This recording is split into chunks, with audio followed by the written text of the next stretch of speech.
कि वो यहूदियों की बाइबल से लिया गया मतन है, और जो नया नामा है उसके हम खुद दाई हैं कि वो हमारा महफूज किया गया, हमारे बुज़ुर्गों ने उसे महफूज किया, उन्होंने खून दिया, कुर्बानियाँ दी, उसकी नकूल तैयार की और हम तक पहुँचाई हैं। और अगली चीज़ जो आप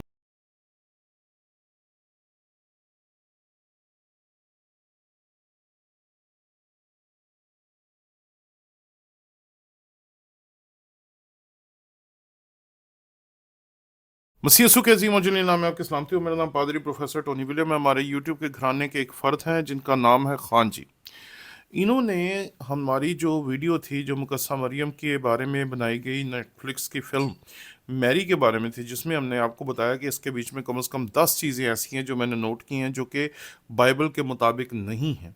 इसके ऊपर कमेंट करते हुए इन्होंने जो बातें कही हैं वो बड़ी दिलचस्प हैं, और मैं चाहता हूँ कि हम उस पर ज़रा बातचीत करें। इन्होंने कहा, क्योंकि कराची में प्रोटेस्टेंट चर्च में तो शराबी और करप्ट पादरी बिशप हैं, और 6 आदमी का अदद है मुकाशफा तो या 666। मुझे ये कमेंट इनका पूरे तौर पे समझ नहीं आया। पहली बात कि ये कहते हैं जी कि कराची में तमाम पादरी जो हैं प्रोटेस्टेंट चर्च के, ये शायद शराबी हैं और करप्ट है। देखें जी, किसी की ज़ात का फ़ैसला करने वाले हम कौन होते हैं? किसी की ज़ात का फ़ैसला जो है वो खुदा पे छोड़ देना चाहिए। हमारा काम है सिर्फ मसीह खुदावंद की पैरवी करना, और हमें पैरवी ही करनी चाहिए। मुकाशफा का 666 किसके बारे में है, ये सोचना हमारा काम नहीं है। हमारा काम सिर्फ मसीह खुदावंद के कलाम की पैरवी करना है, उसके मुताबिक चलना है, और तमाम लोगों को खुदावंद पे छोड़ देना। खुदावंद खुद ही सबको डील कर लेगा। हमें ज़रूरत नहीं है कि हर वक्त लोगों को देखते रहें, लोगों के गुनाह देखते रहें, लोगों की बदियाँ देखते रहें। जैसे कि आजकल बहुत लोगों की आदत है कि जैसे ही कभी किसी पादरी से, किसी खादिम से कोई छोटी से छोटी भी गलती हो जाए तो उसको एकदम से हाईलाइट किया जाता है। और कई दफ़ा मैंने देखा है कि वो गलती होती नहीं, लेकिन चूँकि उसको इतना ज़्यादा लोग पसंद करते हैं कि इतने अच्छे खादिम के बारे में हमें इतनी बात पता चल गई, तो वो जल्दी जल्दी उसे डिस्ट्रीब्यूट करते हैं, और लोग उसे देख देख के इतना वायरल कर देते हैं कि कोई ये सोचता ही नहीं है कि पादरी साहब की पूरी बात सुने या उस खादम की पूरी बात सुने। और अगर कोई शख्स ऐसा है कि जो खादम भी है और इस तरह की बेरारवी भी करता है, तो फिर आपको आवाज़ उठानी चाहिए और लोगों को कहना चाहिए कि वो ऐसे खादम के ख़िलाफ़ उठ खड़े हों और उसे फारग करें।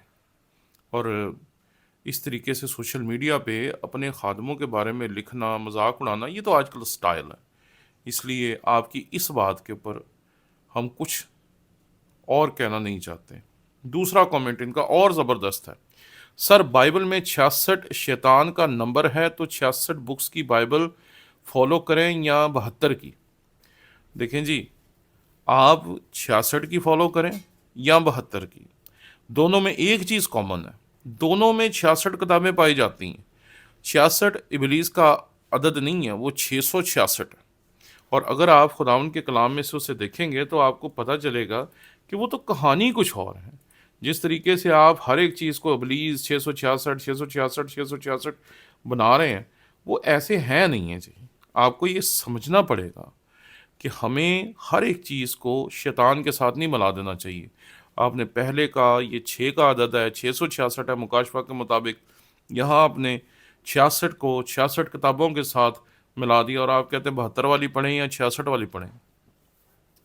देखें जी, पहली और सबसे अहम बात, यहूदियों की जो बाइबल है उसके बारे में तो आप बात कर ही नहीं सकते, क्योंकि यहूदियों के पास जो बाइबल है उनके बारे में वो बिल्कुल क्लियर है कि उनमें कौन कौन सी किताबें हैं और कौन कौन सी किताबें नहीं हैं। उन्हें ना कोई दलील दे सकता है, ना कोई दावा दे सकता है, और ना ही कोई उनसे बात कर सकता है, क्योंकि उनके पास 2000 साल पुरानी तारीख है। वो हमारी तरह, आपकी तरह इसी बहस में नहीं पड़े हुए कि इसको ठीक माने या उसको ठीक माने। उन्हें पता है, वो अपनी उन किताबों में जो तादाद में 39 हैं, और कंफर्म है उन्हें कि ये 39 किताबें ही हैं। जब आ जाते हैं नए अहदनामे के बारे में, तो नए अहदनामे के बारे में पूरे चर्च में, चाहे कैथोलिक चर्च हो, प्रोटेस्टेंट चर्च हो या कोई भी चर्च हो, उनमें 27 किताबों के अलावा किसी किस्म की और किताब या किसी किताब के किसी हिस्से के बारे में कोई बहस नहीं। अब ना तो आप बात कर सकते हैं यहूदियों की बाइबल के बारे में, और ना आप बात कर सकते हैं नए अहदनामे के बारे में। یہ 66 کتابیں جو ہیں یہ جن کے پاس ہیں انہیں پتہ ہے کہ کون سی درست ہے اور کون سی غلط ہے، اس لیے کیتھولکس ہوں یا کوئی اور ہوں ان 66 کتابوں کے بارے میں کوئی بات نہیں کرتا۔ باقی جو اضافی کتابیں ہیں نہ وہ یہودیوں کی ہیں نہ وہ ہماری ہیں، ان کے بارے میں آپ ایمان رکھیں یا نہ رکھیں اس سے ہمیں کوئی فرق نہیں پڑتا، لیکن ہمیں اپنی بائبل کے اوپر ایمان رکھنا چاہیے جو 66 کتابوں پر مشتمل ہے۔ اس کے نئے عہد نامے کے بارے میں کسی بھی چرچ کے کسی بھی رہنما نے، چرچ فادر نے کبھی بھی یہ نہیں کہا کہ یہ ٹھیک ہے اور وہ ٹھیک نہیں، اسے رکھنا چاہیے اسے نکال دینا چاہیے۔ گزشتہ 2000 سال سے تاریخ ہے پوری کی پوری، جو کئی مرتبہ میں آپ کو سنا چکا ہوں کہ آپ کو یہ یاد رکھنا ہے کہ جو 66 کتابیں ہیں آپ کے پاس، اس کا پرانا عہد نامہ یہودیوں کے پاس ایک لمبی تاریخ کے ساتھ موجود ہے۔ جب آپ اس تاریخ کو پڑھیں گے کہ کس طریقے سے بائبل کو محفوظ کیا گیا، کس طریقے سے بائبل کو لکھا گیا، کس طریقے سے اس کی نقول تیار کی گئی، کس طریقے سے ان کاپیز کو پوری دنیا میں یہودی ڈسٹریبیوٹ کرتے رہے، تو آپ کو پتہ چل جائے گا کہ انہیں پہلی صدی سے ہی یہ پتہ تھا، بلکہ پہلی صدی سے چھوڑے انہیں تو ملاکی کے صحیفے کے ختم ہونے کے بعد پتہ چل گیا تھا کہ ان کا جو کینن ہے وہ کلوز ہو چکا ہے، اور اس کے بعد آنے والی کسی بھی کتاب کو انہوں نے الہامی تصور نہیں کیا۔ اگر وہ کرتے تو وہ کتاب ان کی بائبل کا حصہ ہوتی، اور جب نئے عہد نامے کی بات کرتے تو نئے عہد نامے کی 27 کتابوں کے علاوہ کسی اور کتاب کو کوئی بھی الہامی نہیں مانتا۔ ہم 27 کتابیں جو مانتے ہیں وہ پورا چرچ انہی کو الہامی مانتا ہے۔ تو اگر آپ پرانے عہد نامے کی بات کرتے ہیں تو آمین، اس کی 39 کتابوں کا ہمیں پتہ ہے کہ وہ یہودیوں کی بائبل سے لیا گیا متن ہے، اور جو نیا عہد نامہ ہے اس کے ہم خود دائی ہیں کہ وہ ہمارا محفوظ کیا گیا، ہمارے بزرگوں نے اسے محفوظ کیا، انہوں نے خون دیا، قربانیاں دی، اس کی نقول تیار کی اور ہم تک پہنچائی ہیں۔ اور اگلی چیز جو آپ نے کہی وہ بھی بڑی دلچسپ ہے۔ Good evening sir, you always tell the truth to people.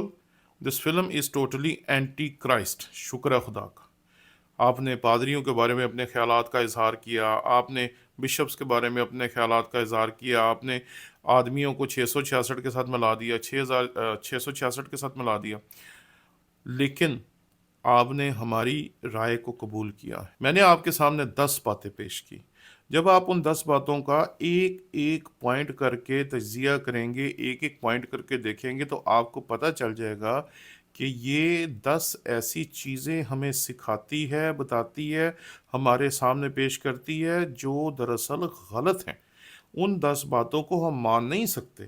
کچھ واقعات ہیں جو انہوں نے ڈالے نہیں ہیں، کچھ واقعات ہیں جو انہوں نے ڈال دی ہیں، کچھ واقعات ہیں جس کی ہمارے پاس بائبل میں کوئی ریفرنس نہیں ہے، اس کا ہمیں پتہ ہی نہیں انہوں نے کہاں سے اٹھا کے ڈال دیے ہیں، کیونکہ مسیح کے بارے میں یہودیوں کے پاس علم کہاں سے آ گیا؟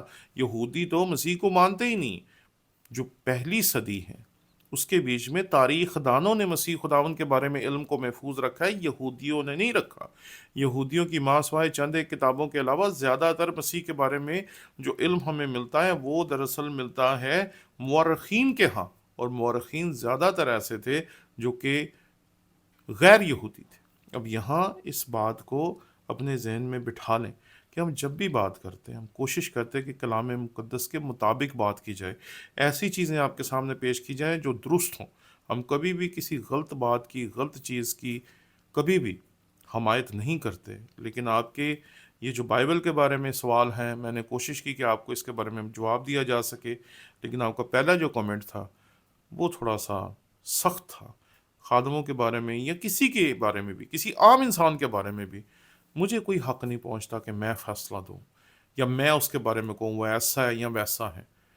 ہمیں صرف اپنے آپ کو دیکھنا ہے، اپنے رستے کو سیدھا کرنا ہے اور خود خداوند کی فرما برداری کرنی ہے۔